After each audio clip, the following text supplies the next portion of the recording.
Hello, welcome to Press Play Action here on Jersey Nerds Productions. Mitchell Lee, Brandon 2, Tommy Grant. Guys, Spielberg. As we get back into Sci-Fi Spielberg, which some people prefer the adventure Spielberg, some people prefer the drama Spielberg. This is where I think Spielberg is at his most different. Because I don't know if any of his sci-fi movies feel the same. Now, maybe I'm just talking out of my asshole. I don't know. But it feels to me like his sci-fi movies, like Minority Report and Ready Player One and Artificial Intelligence, all in Close Encounters of the Third Kind, all feel so drastically different from each other. So we're going to get into some of those differences, as today we're talking about AI, artificial intelligence, and Ready Player One. So we're going to start off, as we usually do, with the older of the two movies, that being AI, artificial intelligence. Now, this one is interesting because this was written by Steven Spielberg. You don't get a whole lot of that. Now, it was originally based on a treatment by Ian Watson, and it was supposed to be a movie that Stanley Kubrick made. Ooh. Stanley Kubrick, of course, famed director of movies like The Shining, 2001: A Space Odyssey. So it was kind of seen as not a follow-up to 2001: A Space Odyssey, but kind of getting back into that realm for Kubrick, which a lot of people are really excited for, of course. But Kubrick died before this movie could be made. But even then, in the mid-90s, Kubrick decided to hand the movie off to Spielberg. Thought he was the right guy to do that. And Kubrick never felt like CGI technology was quite advanced enough to do what he wanted to do with the movie, which he wanted David to be a completely CGI character. Spielberg instead got Haley Joel Osment, who was red hot coming off of The Sixth Sense, which came out just 2 years prior. Jude Law, Francis O'Connor, Brendan Gleeson, and William Hurt also in this movie as well, that was released in June of 2001 on a $90 to $100 million budget, made $235, so not a bomb, but also not really a success either. Just kind of one of those movies that just broke even as far as things were concerned. Now, the thing about this movie that was really surprising to me is that only $78 million domestically, which was good for number 28 in 2001, which again, just shocking to me that a Steven Spielberg movie about AI, a sci-fi Spielberg movie with the star of The Sixth Sense, could do that poorly and make less than Jimmy Neutron Boy Genius. And Cats and Dogs came out the next week, and that movie made $15 million more at the North American box office Cats and Dogs? than Artificial Intelligence. Yes, the movie about cats and dogs, and they can talk, and it's like a war. Cats want to be more beloved by humans. Yeah, really stupid stuff. But Jimmy Neutron, that was a classic. Jimmy Neutron, that is, boy, if you want to talk about a mid-movie, good TV show. Like the TV show, but the movie was... The TV show is slaps. I mean, yeah. The TV show is fantastic, but the movie is, it's mid, as the kids say. So, this movie is weird as hell. I'm going to start off with that. This is... The first 20 or so minutes of this movie... It's the strongest first act. It is so good. I loved how unsettling this movie was at points. Because this movie, it really is. And not in the way that you would think. It's just the John Williams with a very different type of score in this movie. I don't know if I've ever heard a John Williams score that sounds like the one here.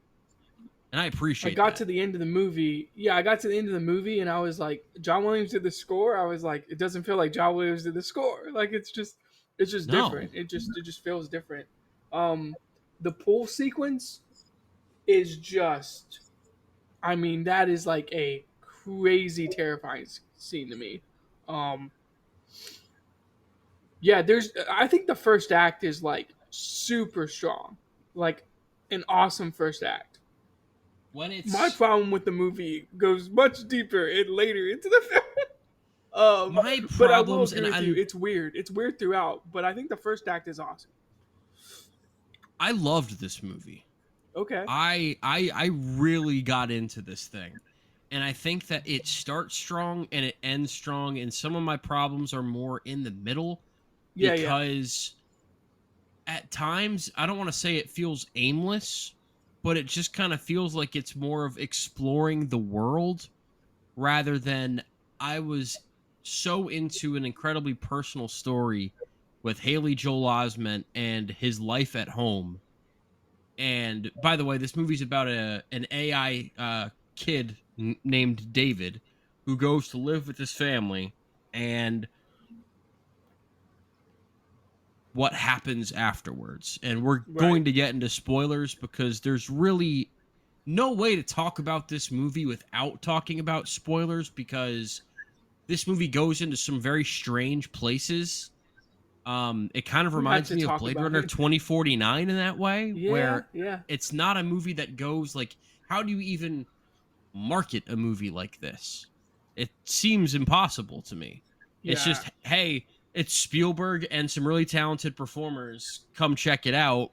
That's all we're going to tell you because and the spoilers are going to start now because I would say watch this movie, make up your own opinion. Some people love it, some people not crazy about it, but he wants to be loved, particularly by his mom, so much, and he gets like kicked out of the house in Hmm. again a scene that could have been really goofy, but Haley Joel Osment in this movie kind of broke me down.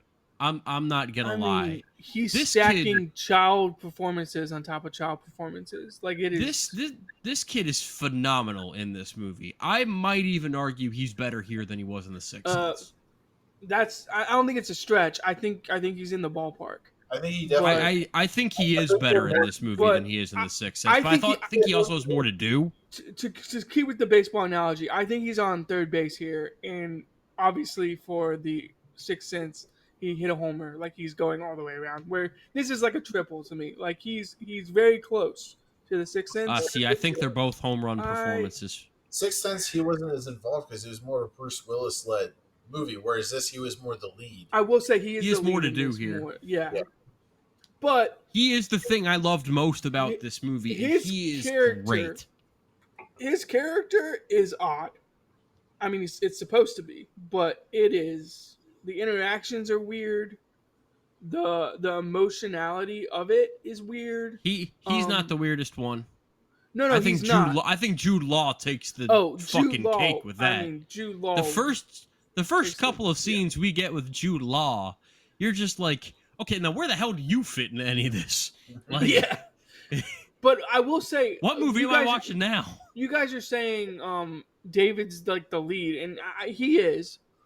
But the mom is like really like the emotional like driver of the movie almost. Like you're seeing things through like She's her out of it for perspective, I guess. so much of the movie, though. Yeah, she is, Like, but I would say the third she only act has right like is a lot of 30 her. minutes of screen time. I mean, I wouldn't say the third act. I'd say like the last like 5-10 minutes, maybe. But I think If that's like the that. most emotional part of the movie is the last 5 to 10 minutes. Tommy, you've been awfully quiet, which means I Yeah, yeah. shouldn't trust what you're about to say, but This I need man's to about know. to say like the first act is awful and the third act is terrible. I feel like this movie did a good job. I feel like the story, it made sense where they went with the story, but I feel like it would have been a better concept where, because obviously he was purchased like kind of as a fill-in for their son when he was sick. A replacement, yeah, yeah. Which I thought was kind of an odd choice because, obviously, medical costs and all that stuff. Like if your kid's basically on life support and in the hospital for months and months and months, it's like, how can you afford a realistic AI robot to basically be a fill-in for your kid? And why would you want a fill-in for your kid? Hey, did you see that house? These people were making money. Yes, that is true. But it was They just were not short on cash. it's a weird concept for me. The fact that like, hey, your kid's sick, possibly dying. Why would you want to go out and buy a robot to basically replace your kid before they're even gone? I thought he was dead. So when they get the call of like, "Hey, your He's actually kid's alive," Yeah. I was The like, dad "Hold messed up. what?" The dad messed up. And that's where like in hindsight, this is my reflection on the movie because obviously watching you don't really know at the time, and I thought the kid was dead. So I was like, oh, this makes sense. Like you're having a whole AI industry of basically fill-ins for lost ones and Cloned your AI loved children. ones will never die kind of concept, which I always thought was kind of cool. But again, it's a very creepy concept when it comes to technology. Very creepy. But then when the kid comes back at the end, I'm like, oh, they just basically forgot about their kid and just bought a robot to replace him. That's a little concerning. Yeah, that's the part that gets me like, whoa, what are we doing here? Like, yeah, but as a concept, I thought this was a very cool movie. I don't know if it's based on a book or not. I think it is. If I had to, It is based on a short story from 1969 by a man named Brian Aldiss called "Super Toys Last All Summer Long." Oh, Super Toys. Okay. And I did like how they kind of went with sort of like a Pinocchio type theme. Little Pinocchio, right? Yeah, Little Pinocchio, basically. You definitely saw some kind of parallels with that story when they went to like the Neon Metropolis type thing, looking for like Blue Fairy, I think they were calling it. Yeah, that's what they're calling it. Yep. And that's literally Pinocchio. So the pool scene happens. I don't want to like jump around. The pool scene is terrifying. He basically tries to kill the kid, which is crazy to me. Yeah. Because he doesn't want to be replaced. The AI robot has become so sentient that it doesn't want to be replaced by the actual thing it's replacing. That's not what happened. Did you not watch the movie? No, I did watch it. That's not what happened. No, he had this like he got like stabbed or something, and as part of like his protocol, he like grabs on to the nearest person for protection. Yeah, he latched on. Okay, yeah. That's what happened. I thought it was an accident. No. Okay, but that's fault. what everyone else thought, and that's why they all wanted him gone. Okay, now it makes a lot more sense. Because in my head, I was like, I must have just like missed that part where he got stabbed. Because I was like, so this robot just wants to kill the kid out of nowhere. I was like, that what kid was playing around. That fat kid at the pool was playing around with a knife. Yep. Yeah. Okay. That makes a lot more sense. What else is there to do while playing it? But that scene is so terrifying because, like, imagine if your kid gets grabbed underwater and you can't like get this robot to like unlatch from it, like everyone's. He already thought the kid was dead. He's acting like a dick anyway. What's the loss? If your biggest fear is drowning, that is like not a good scene to watch. The teddy bear. What do we think of the teddy bear? The teddy bear. I don't know. The prototype for Ted. Is that what that is? Bear. I mean, I like the teddy bear too, but the interactions are a little bit weird. Explain yourself. But yeah, there are no normal interactions in this movie, Brandon. I don't know how to explain it. I think this movie fell for me because this whole movie was a strange concept with how everybody interacts with everybody. I know. It's still a good movie. It's a good movie. I'm not saying that I'm not going to give it like a decently high grade. I just think instead of this being like an A movie, like the middle part of the movie just like lost me. The interactions are odd. They're weird. I understood what they were going for, but they lost me, and I don't really know how to explain it because it's one of those things where I think the mother, like you said, Mitchell, the mother's not in it that often. It basically becomes all about the robot. Let's talk about Jude Law, because I think that's where you guys tend to run into some issues. So, is that your moment where you were texting in the group? Is it a Jude Law moment? Is that where you were going with it? Okay. No. Do you want to touch on that first, or do you want to touch on Jude Law? Because Jude Law was wild. Jude Law's character is I'll get to the one where I'm like, what the hell? No, Jude Law. I think that Jude Law did a really good job in this movie, but I feel like That's definitely where the plot kind of gets a little bit more meandering, and I was more into It's like where lost things at that started point. off. I mean, maybe Yeah. a good idea would be like the plot is like incoherent at the Jude Law point. Like there's a Especially point in the yeah. once they leave the flesh fair, Yep. there's a good bit of time where there's just a whole lot of jack shit going on. Do they call it the Flesh Fair or the Flesh Fest? I think they call it the Flesh Fest, No, which is like No, it's the flesh it's the fair. Flesh Did Fair. you watch Okay. this movie? I did watch the movie. Mitchell, I'm trying to block some of the scenes out because I was so creeped out by them. That's fair. It did have a little bit of like Sid Toy Story type shit going on. Thank you. And there definitely would be people like that. That's what it is. And now Super Toys make sense. Like that, yeah, that's what it is. It's like a Sid thing. It's that's what it is. Tommy, I don't know. You seem like you might be the lowest. So what lost you?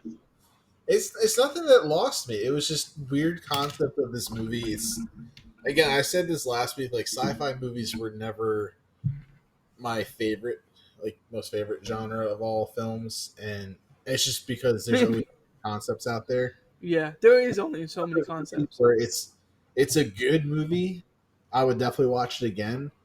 But then there's just weird concepts that you kind of just have to get past while you're watching it. Yeah, I think that's my hang up. Is there's just like right, that's my hang up. Is there's just weird things inside of it that I just need to get over. Maybe I just need to watch it again, to be quite honest. Like I don't know. It will be a rewatch for me where I have to like watch it. It will be a rewatch. Knowing everything that happens. Yeah. How'd you feel about Jude Law? This was definitely a role for him. I mean, he was like unhinged in this movie. And what is his character's name? Gigolo Joe is what his character's name is? I don't know. Gigolo Joe, yeah. Gigolo Joe, yeah. But isn't his real name David though? Like no, that's Haley Joel Osment. Did either of you watch this movie? I wasn't paying attention to names. the names were the least of my worries. Listen to my review because I watched the movie to its completion. The names were the least of my worries. And then they did not matter. A lot of like this was one of the movies where I watched at like 2 a.m. So like I'm a little hazy on some scenes and some details. Yeah, I just finished this movie about like 2 or 3 hours ago, so it's fresh. Okay, yeah. I watched this movie last week. Yeah, I watched this movie last week. So, but see, still, we're gonna have a fourth person come on and be like, "I watched this movie in a coma." Like, so like when I watch movies, the first time I usually kind of just don't remember names and characters, and I don't know who I'm supposed plot to care points, about. the whole point of the movie. Yeah. I watch purely for entertainment factor, and then when I watch it for a second time, if it's worthy of watching it a second time, I'll actually pay attention to those details and be like, see, that's usually me watching in the theater versus me watching at home. When I'm at home, I'm a lot more like skeptical, and like I go in with my what's it, the nail tooth comb, whatever the fuck it's called. Yeah. Yeah. But when I'm in the theater, I just kind of let the vibes wash over me, and I pay attention to stuff, obviously, but it's more about the feel of the movie than it is like the particulars. So I do get that. The quote that stuck out to me, like the one-liner, was like, "When you become a real boy, remember me to the ladies when you grow up." Or I was like, "What a one-liner!" Yeah, that was a fucking weird line. Like, and just the fact that they named him Gigolo Joe, I'm like, all right, this is gonna be it's already a weird character. His name is Joe. That's what his name was. Yep, Joe. Yeah. Yeah, so like I actually got similarities to what was it called? Companion. Ooh. His character. Yeah. And I was like, okay, I can see some crossovers with this a little bit. And usually you see that type of character, it's a girl. Yeah. So it was kind of nice to see like it would not be a woman, a dude in that role. And not be a woman. No, Tommy Mitchell, me of the one companion in the movie Companion that was a male that kind of like the male was towards the end. Yep. Yeah, but this dude knew that he was there. Like he's like, look, I fuck and I do it very well. He's there to fuck things up. Yeah. He's like I fuck a lot. I wanted to ask y'all because we did touch on it. The flesh fair. I guess it's not the flesh. The flesh fair. What do we think about that scene? That scene was. I liked it. I thought it was the most interesting part of the movie, but I don't agree with that, but you I don't agree with understand that. why. Okay. No. I thought it It was was Just definitely what one of did you the. think It added about to it? the disturbing vibe because it was disturbing as shit. well, it was definitely disturbing, but I thought it was cool how he thinks he's such a unique robot And then character he person, realizes he's not. Yeah. and the fact that he basically was saved by the concept that he looked so lifelike. Excuse me, that he was so Free lifelike, the and boy. for him Free the to boy. realize like, oh, I'm just a duplicate of 1,000 other robots that look exactly like me. When he Right. went to what was it, Hobby's Lab, I think it was. Yeah. Yeah, Yeah. I that think. again, Yep. another disturbing ass scene But where he just sees It's like what scene's Rose. worse, the scene in Pulp Fiction or the scene in there? It's like I mean, yeah, it's just like. but I thought that was an Only interesting. you would connect those two. Well, I thought it was an Fuck. interesting take where, like, the beginning of the movie, he feels obviously, he's made for love, he feels connected with the family. Then he's all of a sudden abandoned by the family, and now he's at this place with all these other robots, and he's the most like lifelike. So he's like, oh, maybe I am actually special out of all these. And then later, just to find out, oh, I'm just a clone of I'm a clone of a clone of a everything else. I'm clone. not Yeah. actually special. And I think that was That's kind kind of of cool. It's like from like a robot AI concept where it's like, where how they're are they becoming sentient. Yeah. yeah, it's like how do they process that emotion? Like, because obviously, as human beings, we all know everybody's unique in some sort of way. Whereas these are I'm you're, not. you're programmed, and it's like like you can obviously find others of yourself because you were created in a lab or company where the fuck they were created. So Mitchell, do you want to get to the scene that made you go, "What the"? Yes. Fuck. Okay. Because there was a scene where I texted the group chat, and I was a little bit more muted than I wanted to be because I didn't know kind of where everyone was and who watched. I said, watching artificial intelligence, and just had a moment that had me audibly go, I'm sorry, what? And much louder than that. Uh it's the scene where he finally finds like the statue of the blue fairy, and he's like praying or wishing to this statue to turn him into a real boy. And then Oh, that suddenly yes. you hear a voiceover, and someone's just like, yup. And then 2,000 years later, and I'm like, what was the such a- fuck?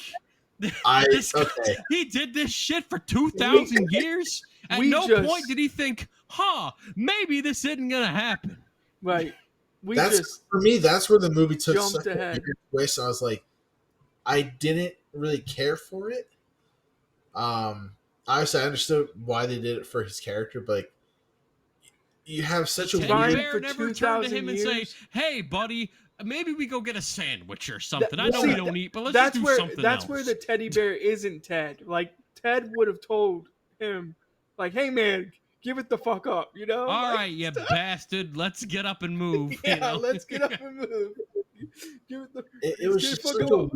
weird turn of events where it's like you have the whole being part of a family, then getting rejected, finding his own kind, and finding his way, and then it's like, yeah, we're just gonna put you to sleep for a couple thousand years, and then wake up where humans are no longer around anymore. That's where it got really weird for me. And I was like, Crazy ending in my opinion. I loved the way that this movie concluded, and I don't know why, because it is stupid as fuck. Oh, it's but stupid. it's because they just sell the emotion of everything. yeah, You know, the conversations that the aliens are having with David at the end of the movie, it's all so like sincere, and it's handled in such a way that it kind of disarmed me from going, wow, this is dumb. And instead it really wrapped back to the beginning of the movie, and like I very nearly got teary-eyed at the end of this thing. I did Because cry. I was so swept up with just like the perfect last day. And right. I like, again, the way that this It's movie emotional. made me feel at the end of the day,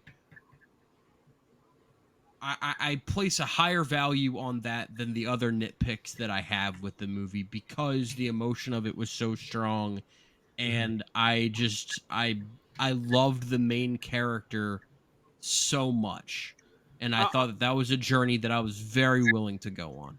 I'll slightly give my grade away here. I was sitting at like a low B plus, and then that scene happened, and I was like, I mean, we're getting to like A minus territory. I was like, shit. I was like, I'm about to put a heart next to this bitch in Letterboxd is what I was thinking to myself. So I don't think it got there for me, but that was a very emotional scene, and yeah, I like the ending. It's a wild like I mean, you Brandon, just I feel like It is not a predictable movie. If no you not that is predictable. something no one can say about this. Right. I Sorry, feel Tommy. like What were you I saying? feel like you should put a heart next to the movie because all David wanted was to feel loved. Oh, that's true. I So will. I'll put. I feel like you should give a heart, to give Tommy. it justice. I don't know if I've ever explained this, but my system in Letterboxd is I'll give something a like if it's like an A minus or above, so like 4 stars. But every now and then I give like a 3.5 stars, like a like. I think this is gonna be like one of those like this is a 3.5 stars with a like, like I will put a like. I And I I will be happy. I To read. never give movies heart. I just give my grade and then you shut got the to give fuck the up. heart. The heart tells you like No. whether you like it or not. Yeah. Read, motherfucker. Nope. Look at the stars in what I say. I don't Nope. need to read your review. Fuck that. Well, I don't need to be your friend. No, I'm just kidding. No, I'm kidding. Same. All right, so let's grade this thing. I'll let Tommy Sourpuss McGee, if you want to go ahead and start things off. I'll be taking your role here shortly. So if C you'd like to start things off. C minus. No, I'm just kidding. I You enjoyed. better not. I gave this a B plus. It was. Oh, okay. Look, this was a Okay, two. you need to explain why it's so high then, because I thought you were going a lot lower than that. I just was quiet because this was a 2 o'clock fever dream movie for me, so I was not as in tune. This Hey, is it's a like 2 Bo o'clock was fever afraid. dream. It's a 2 o'clock fever dream movie to you if you're watching it at noon. You know, Yeah, well, it's just imagine that kind of movie. Yeah, there's a lot of concepts that I forgot about after a week has gone by. But no, I did enjoy watching it. I actually stayed up for it. I didn't actually Same. fall asleep, which Same was thing. not surprising. I think it was just because of Jude Law's insane character. Yeah. So I gave it a B plus, like 30. So like it was Okay. pretty. It's definitely on the rewatch list. I'll So- kind of reanalyze it a little bit. So much like Tommy, I thought it was insane. I definitely forgot some of it from like the week I watched it or like a week ago. I was also watching it at like 3 or 4 a.m. So like maybe that's part of it too. I was here for Joe and I was here for David, and really I was here for Haley Joel Osment's character. While I think it's a triple more than a home run, Haley Joel Osment might be the greatest child actor of all time. Actually, I don't even know if there's competition, to be quite honest. I You think are he's correct, lapping sir. the field. Yeah, I think he's lapping the field. So, yeah, like I said, this got dangerously close to an A minus. I think I'm gonna give it a nice little heart next to it. I'm gonna give it a like. I'm gonna go B plus, 98.8. Got dangerously close to an A minus. I will put the caveat in there that I did watch the trailer for this movie because I've actually gotten to. What was the trailer like? I've started watching the trailers to all the movies that like I haven't seen before just to see like. Because obviously when you're in the movies and you see the trailers, you do the like, yeah, I'll go see this or no, I wouldn't. Much like Mitchell was It's just saying, the, how like, did they market this I'll movie? actually go see this movie. Yeah, how did they market this movie? Like, Yeah, I haven't seen the trailer for this, so It was just a very like I don't even know how to almost like angelic, whimsical type like music playing like. And they showed the scene with all the kids poking him and like, oh, you're so lifelike and stuff like that. And I don't remember the rest of the trailer because I watched it, again at 2 a.m. But it was one of those movies I was like, I don't think I'm gonna like this one, and I ended up liking it. So did they sell Jude Law at all? a little bit. I don't know how you can sell Jude Law. Be like, my character just loves to have sex. Yeah. I'm a dick robot. Not like I'm mean to people. I mean penis. So going forward, any movie that I have not seen, I'm going to watch the trailer and discuss that on the episode as to whether or not I would actually Okay. watch it. Gotcha. That's fine with me. So you guys should do it. I'm definitely the highest on this thing. That is for sure. I gave it an A 49.42, which is around a movie that I That's have like- very, very similar feelings to, and that was A Nightmare on Yeah. Elm Street. I know those two aren't similar in any Okay. way, but I just found like they both did what they're trying to do so incredibly well that any minor flaws or nitpicks that I have with the movie, I can kind of overlook and just have a good time with the film that's being presented to me.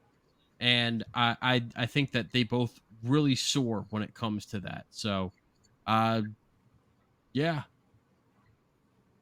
Artificial intelligence. I have a high grade on it, the Minority Report, and I would have never expected that. Yeah, that's a Yeah. little surprising. I was gonna say A like Alright. 50 would be that's a really high grade. It's very Good for close you. to 4.5 stars on Letterboxd for me. I just gave it 4, but could have been 4.5. All right, it's time to talk about the bad movie. It's Ready Player One You time. piece of shit. Oh my god. Now I get to be. I enjoyed being the hero. Now execute Order 66. Let's be the bad guy here. You know what? I Uh, think the reason why you might be lower on this movie. Now, correct Why me don't if you I'm let me wrong. explain that shit? No, I can I'm tell thinking you. about- I'm not going to keep it a damn secret. No, I think talk Nick is- over it. Too. I'm Tell That's thinking- the him point of this damn podcast. Tell him what it is. Tell him No, why you, he's you wrong. tell me what I'm thinking Yeah, when tell I him could what tell he's you wrong. what I'm thinking. But no, let's hear it Is from this- you, is who's this not the me. first- Is this the first Steven Spielberg movie that did not have John Williams in it? That's an actual question. I'm not sure. Does it matter? It has all this Yes. 80s. Yeah, no, it had all this that's- 80s music. It was great. That's not it. I feel like it was That's missing not the it. John Williams score. All right, what was I it? like how they took the opening song and then wrapped it around at the end with the end of the movie, like at the credits or whatever they were rolling. Like I thought that was great. Yeah. Spoiler. I'm just gonna come on and say it, Mitchell. I fucking love this movie. I saw this movie Yeah, I know 7 you times do. in theaters. I know I'm I gonna be fucking in the love this middle, movie. so I want to hear. I fucking love it. Crack cocaine. Trash talk. All right. Well, I'm gonna go ahead and do the preliminary introductions that I always do because I'm a blah blah blah blah blah blah blah because I'm an autistic fuck that has to have a routine. So, Yeah. Steven Spielberg directed this movie. Shocker, surprise. Written by Zach Penn and Ernest Cline, starring Ty Sheridan and his non-acting ass. Ty Sheridan, Olivia Cook, Ben Mendelsohn, T.J. Miller and his non-acting ass. Just T.J. Miller. You're so- Simon Pegg and Mark Rylance. This movie had a budget between 155 and 175 million, and it made 607 million dollars. Was a big hit because of people like Brandon that saw it 7-8 times or whatever. I saw it Instead for of, free. I was working at a theater. I saw that bitch for free. No, that's true. You actually didn't contribute to this one iota. I did go see it in theaters. I This did was too. back- I did. This was back in the days when I actually did see movies in theaters all the time. And I saw it for free as well, so I didn't. My brother was working at an AMC in Greenville at the same time that I was working at an AMC in Winston-Salem, and I was home. It came out Easter weekend, so I saw And it you with were like, him "Time to and, use and a that- friend of mine. Time So- to use that free pass. No, he was like, "Excuse me, my friends are coming to the movie with me," and I was like, "All right, Alex, flex a little bit." So we Flex went to go, on we went to go see this, and I really enjoyed it when I saw it. And my opinion on it has changed. This movie made 137 million domestic, number 24 for the year in 2018. Again, this came out March 29th. There was this a movie that- around... Go ahead. Sorry. Keep going. There was a movie that came out the following week that made 188 million and was a big success. What movie was it? So that would be April of 2018. Yes, when I started to Well, date the woman that will be my wife in a few months. I remember that whole time. Crazy. Yeah. crazy time in my life. So good for Mitchell, but crazy time Crazy in my time in life. my life. Yeah. Yeah. I'm gonna go with The Quiet Place. I There was we gonna, go. You got it. That is correct. Ready Player One would soon be overshadowed by A I Quiet remember Place, but seeing Greatest Showman 7 times, and I saw this 7 times. It is the only time I've ever seen a movie 7 times in theaters. Is those two movies? yeah, wait, because you had time on your hands and free access to movies Again, that, again, yeah, that Ready helps. Player very different light, very different point in my life. Very different point in my Yeah. life. Tommy, to put this plainly, I watched Ready Player one day. Mitchell was working. I don't drive, so like Mitchell drove me to the theater to go. Like I was like I'm gonna go see some movies while Mitchell's working. I watched Ready Player One. I come out. I'm like Mitchell's still working. Should I go see another movie? Nah, fuck that. I'm gonna walk right back into Ready Player One. I watched this bitch back to back. I was so See, pumped for this movie. I loved when I was working and I could just like drop Brandon off of the movies, work like a whole 8-hour shift, and then come back and like pick Brandon up from the movies, and Brandon would give me like a book report of all the stuff that he had seen that day, and I was always so excited to hear about it because he'd find something where it's like, yeah, I went to go see Cockalopolis 2, and I'm like, when the fuck did they make Cockalopolis 1? And he's like, yeah, they showed that beforehand. It's just stuff that just doesn't exist. Like he'd so find the what you're trying weirdest to do is things you and guys had watch the it. perfect movie theater bromance going back in the. Oh yes, It still was. still going. We need to find a time need to to, see to meet weapons. back up at the theater. Yeah, We need to see weapons. that DiCaprio movie coming out soon. Soon. But But anyways, my point Ready is, I Player love One. this movie. Yeah, my point is, I love this movie. So continue. This movie is set in 2045, and basically all of humanity uses the Oasis, which is this like virtual reality simulation thing, because the real world is ass. And And there's trailer parks on just stacking on top of trailer parks. exactly, yeah.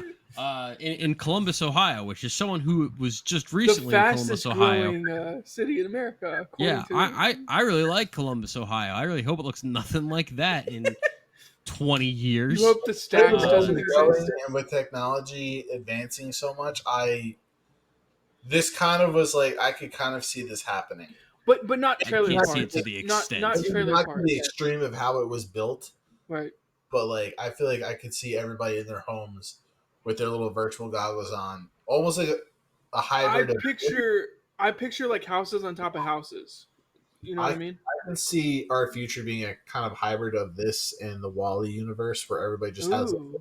mobile chairs driving them around. I've never seen Wally, but I've heard the opinion that Wally would have been a masterpiece movie if it was just a silent film the entire time. So now it I makes you agree want with to that see take, by the Wally. way. Yeah, now it makes you want You've to see never seen Wally? Never seen it. Okay, well, eventually it might be a few years, but we will be in the Pixar realm of things, and we're gonna go on a giant Pixar run. I might wait till then. About 2-3 years from now, we're gonna be on a Pixar tear. So we'll have the time. Don't wait the year.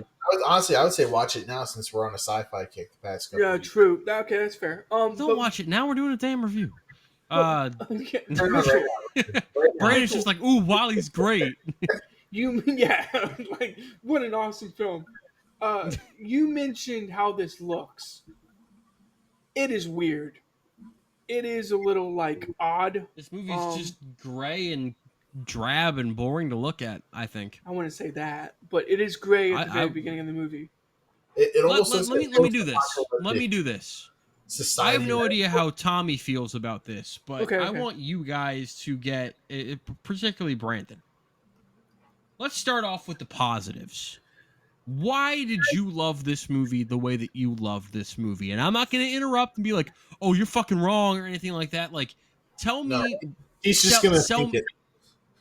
Correct, but here's sell me on why Brandon 2 loves Ready Player One. What he gets out of this thing more than just it was a movie to watch while Mitchell was working at the golf course. I mean, I wasn't born in the 80s. My parents were like 80s, like college when they were in the 80s. I love the 80s. I fucking love all those characters. I love the music. I love. Okay, but what about the movie though? Yeah. The movie didn't take place I in the mean, 80s. It took place Yeah. in 2035. no, We it haven't took got place. there yet. Tommy, it took place in 2020. It took place in 2045, but the themes are from the 80s. There's just 80s stuff thrown throughout this movie. Um, and I like all the references. I like all the callbacks. Some people say that's like cheesy and dumb and stupid, and I have a sibling that does not like this movie. She doesn't like the book because she's like the person just like dumped all the 80s nostalgia they ever like had in their entire life into one book and was just like, now I wrote like this like interesting sci-fi movie. And it's like, to me, I don't care, dump all the 80s nostalgia in the movie. I love the 80s nostalgia. That's where I'm going with it. And then I also like the concept. I just like the concept of like, you're playing a video game, you're trying to win and you're trying to complete this quest and gather coins and all that stuff. Like, as someone who played RuneScape a lot, like, gives off RuneScape vibes. So that's why I like the movie. Like, I'm not saying it's a cinematic masterpiece. I'm just saying Steven Spielberg understood the assignment and he executed it. And this grade's going to be dangerously high, is what I'm saying, Mitchell. Maybe not Hall of Fame worthy, but we're getting dangerously high with the grade on this. Mitchell, I watched this movie 7 times in theaters. I watched it the other week. I was like, still holds up. I was like, fuck. I was like, this is awesome. I was like, what a sick movie. Yeah, I could just see the rage in Mitchell's eyes right now. Hey, the rage. I mean, it's just the nostalgia. It's just, I mean, the line. Notice how he didn't say anything about plot or characters or anything really having to do with the movie itself. Oh fuck, it's Chucky. Like, that's just like an awesome one line. Like, I just think it's cool. Like, So, I don't know. I think this was. I can give you the plot, but it's just like the between you and Mitch, because I'm definitely in between. I did not love it as much as you did, but I really enjoyed it as a fun watch. I think it was kind of a nerdy homage to pretty much all pop culture, and I think right. It's just a nerdy. I think that's kind of why they throw homage. so much into it, because like nostalgia and culture wise, like everybody knows 80s music, whether you like to listen to it or not. A lot of the songs they put in here are movies or songs you've heard in a lot of movies, like That Jump are by Van overdone Halen. to death. Yes, Mitchell, but you know what? That's why they put them in there, because they're popular songs that everybody's gonna know. Sometimes they just works, you know. Sometimes And it's just there. like opening it with "Jump" by Van Halen. I mean, like everybody knows that song. Jump. It's one. It gets you, energized into the movie. And you've got, some Bruce Springsteen thrown in there, some George Michael, Joan Jett, like a lot of good 80s, maybe even early 90s. I'm not quite sure. I love how we've been talking about this movie for like 10 minutes, and yet we haven't mentioned a single character. You're touching on things I love. George Michael, Bruce Springsteen, video games. Like, you're touching on things I like. Fuck the plot, Mitchell. I don't care about the plot. It's not about the plot. It's about the fucking nostalgia. Is what it's about. It kind of is a little bit, because it is a movie. We do care I think about the plot. The plot is good. No. The plot is good. I don't know why you hate the plot. What's wrong with the plot? It's just a video game, is what it is. The Why plot are you getting mad is about it? honestly, like, the plot is fine. Like, and here's the thing. I'm gonna go ahead and say this. This movie's gonna get a positive review from me. I don't hate this movie. Okay, I then why like are you more acting like you because here's the thing. I had fun with this movie, but that's about it. Okay. This is a movie where I think that the concept of the movie and just the pure, like, I think Ben Mendelsohn's really good as the bad guy. Shocker, Ben Mendelsohn's good as the bad guy in a movie. Are we surprised by that? He's good as the bad guy in 90% of movies he's in. Yeah. I think that Mark Rylance is really good in this. Shocker, Mark Rylance is a good actor. I also think that this movie has some devastatingly awful casting decisions. Ty Sheridan. I don't think Ty Sheridan's good. He might be a nice guy. I've never met him before. This guy, don't stick him in a wet paper bag because he won't be able to act his way out of it. He's not good in the X-Men movies. He's not good in this, and let's just say, you don't have to wonder why I haven't seen him too much in the last few years, because he sucks in this movie. I don't buy him at all here. TJ Miller, has he ever been good at anything in his No. life? Has he ever been good at a single thing? So he was good on the HBO show Silicon he was Valley's in. the Yeah. one thing I've heard But- that he's good at. But he also had the scandal that came out that kind of ruined his career. So, Okay, has he ever been good at a movie? in a movie, Think about no. it. Has he ever But- been good in a movie? But I do think this is his best performance as iRock. I mean, it's a low bar to Sure. clear. It's a low bar. Yeah. It's a low bar. Yeah, no, he can be great as Iraq, but I didn't really care for him too much. I do think the funniest part of this is, hey man, I have 10 years built up in this shit. Like, don't just blow it up. Like, you know, like don't just cast the bomb. Like I have 10 years. Pegg there, like just Simon Pegg's just in random roles throughout the 2010s. Just Yeah. stick him in some old person makeup. How- Surely we'll believe it. Yeah, How is Simon Pegg like in all these movies? Like I'm just floored by Simon Pegg being in these movies. because he's a nerd. That like he's a fellow nerd that just likes to be part of projects like this. Like he was in Star Wars, he was in this, he was in The Boys. You know, he's part of a lot of comic book, sci-fi type Sure, movies. that's a fair point. He's in Shaun of the Dead. I don't know if that has anything to do with that, but I just love Shaun of the Dead. Is there? Oh, So- Shaun of the Dead is an awesome. Shaun of the movie. Dead's fantastic. Is there any characters you like that was a good casting choice? No. Ben Mendelsohn, I think No, he's No, good. no. Uh, From the team. I liked Olivia Cook as Artemis when it was Same. just Artemis. I didn't like her Oh. actual like character in the real world, because they're like, she's so hideous. She has this scar, and it's like, bitch, are you fucking kidding me? Like, Yeah, she's really, really? not that hideous. I'm so hideous. Shut the fuck up. You have no real problems. I think H was fine. I liked that character. I had no problem with her whatsoever. I actually thought that it was really funny that character ended up being a girl, like that, because they kind of referenced that early in the movie. That was good. They're like, could be a woman. think- You never know. Could be a guy in your basement. I think the CGI in this movie is It throws me off a Like, little bit.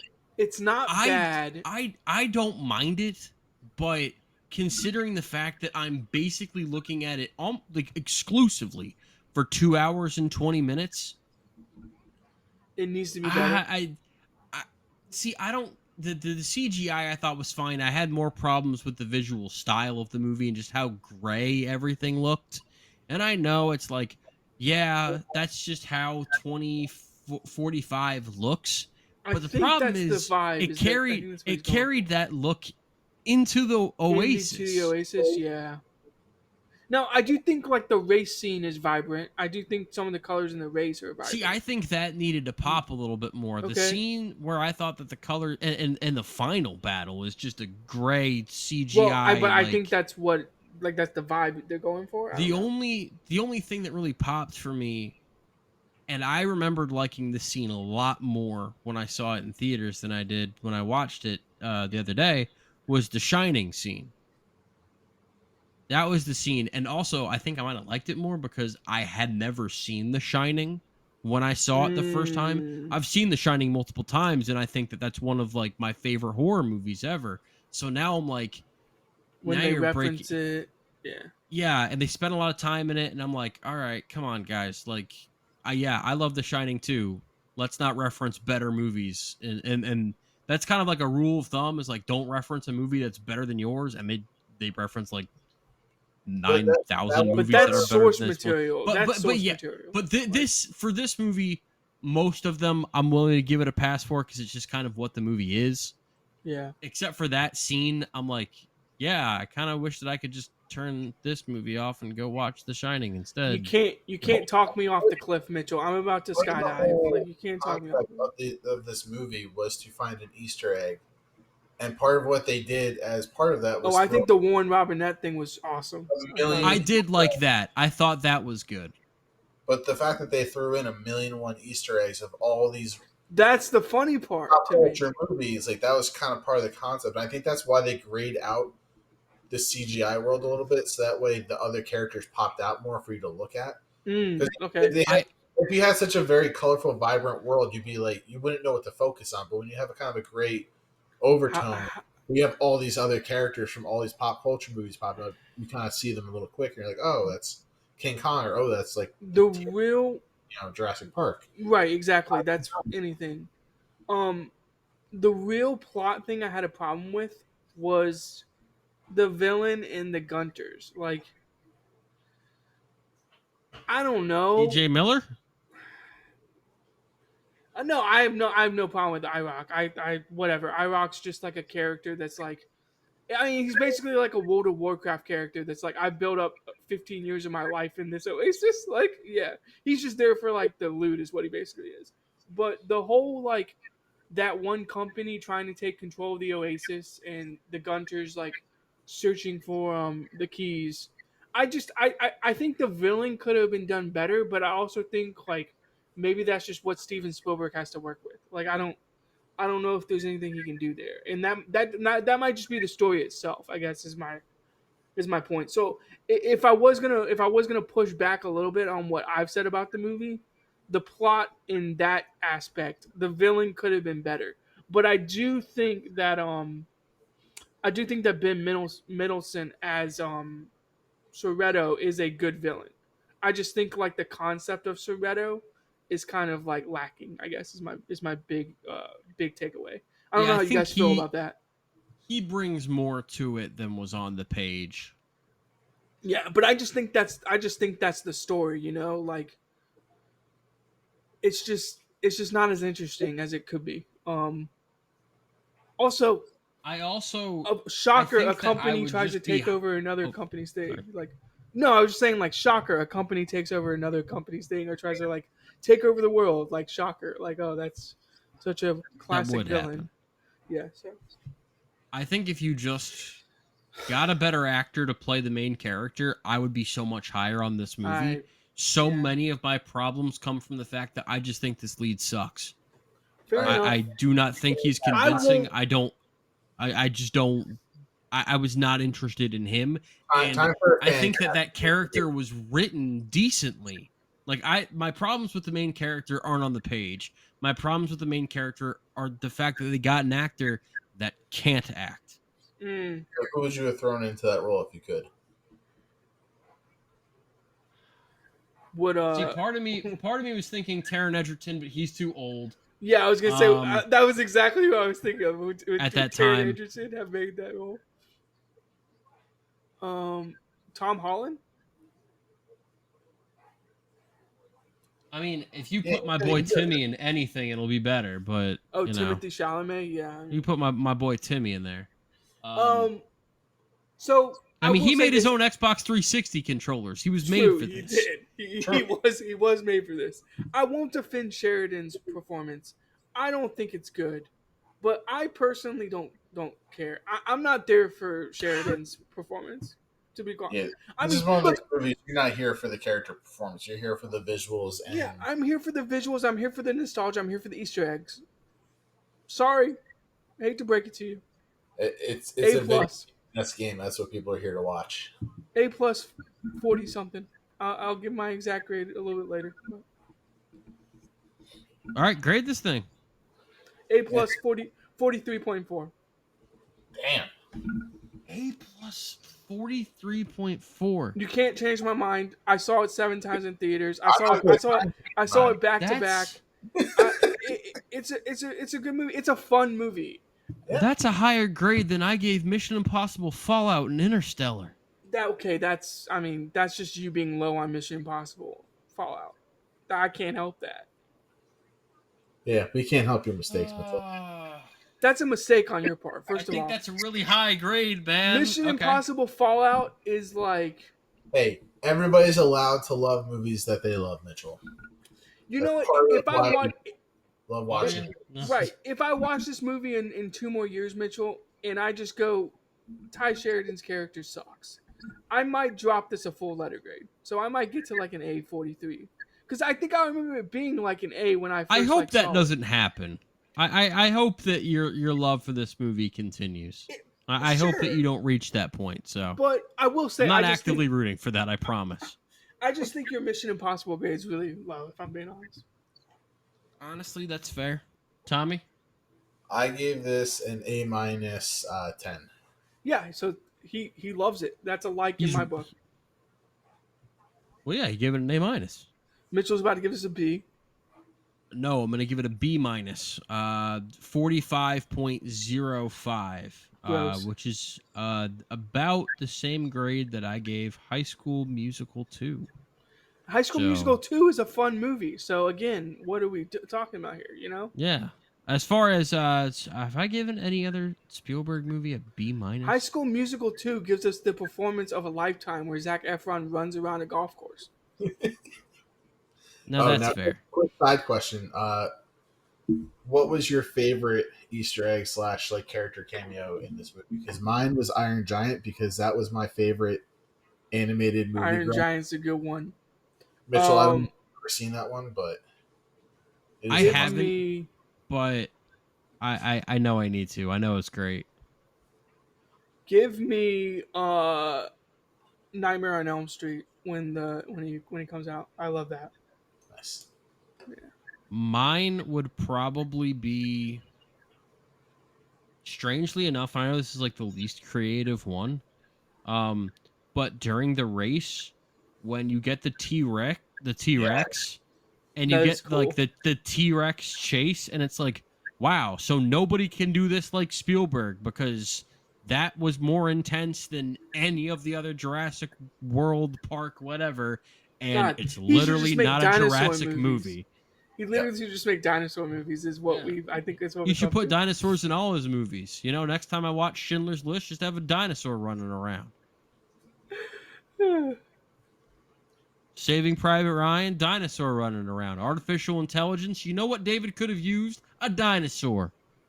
I did like Simon Pegg's There. Simon little, Pegg's one line. AI dinosaur. That would be perfect. Yeah, I will say Simon Pegg's one line where he's like, "I didn't have to like give you you outsmarted me, so I'm gonna give you an extra life." I thought that extra life plot twist was predictable, but like I thought it was good. I didn't mind that at all. And I will say, Tommy, you're talking about the best Easter egg. The Warren Robinette like Easter egg thing was cool. Like as someone who like didn't know that about Easter eggs, I was like, oh shit, like that's a cool like tie-in. Like so, yeah. Yeah, I thought that was a good way, and it made me want to read the book. Yeah, it does Because make me want to read this the is book based a on little a book by Ernest Cline, who There's actually two helped write this screenplay as well. bit. Oh yeah, there's a sequel, right? Yep, they did write a second book. So I hope Steven Spielberg does it. I hope Steven Spielberg comes back. They take Ty Sheridan's character out of it. They cast it. By the way, Spielberg confirmed that the film was still in development as of March 2024, stating that he would not direct the film, but he would produce it. So, so they are thinking about doing the sequel. Okay. yeah. So hopefully with a different lead actor. All right, so that wraps things up for the Sci-Fi Spielberg with artificial intelligence and Ready Player One.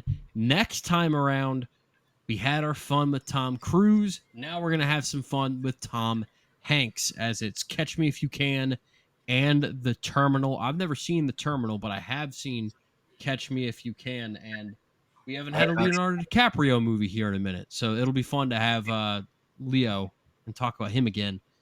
He's not on the podcast. I don't know why I said like Leo is if We he's should get him as a guest. Hey, if we could pull Leonardo DiCaprio, we absolutely should. But that wouldn't really help him in any way. What is he getting out of it? Just talking with three doofuses that have nowhere near as much money as him? Sure. Munich and besides, you know, my fiance is 26, so he'd probably hate me.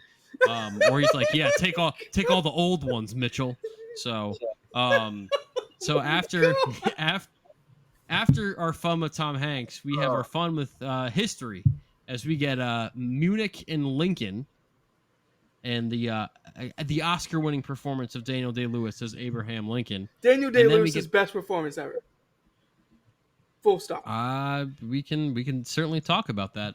And then the 2011, the time where Steven Spielberg not only made two movies that came out in the same year, he made two movies that came out on the same day in 2011 What a with The goat. Adventures of Tintin and War Horse. And then after that, it's horror movie time as we get into October and our horror movie draft, which will be in about 2 weeks or so.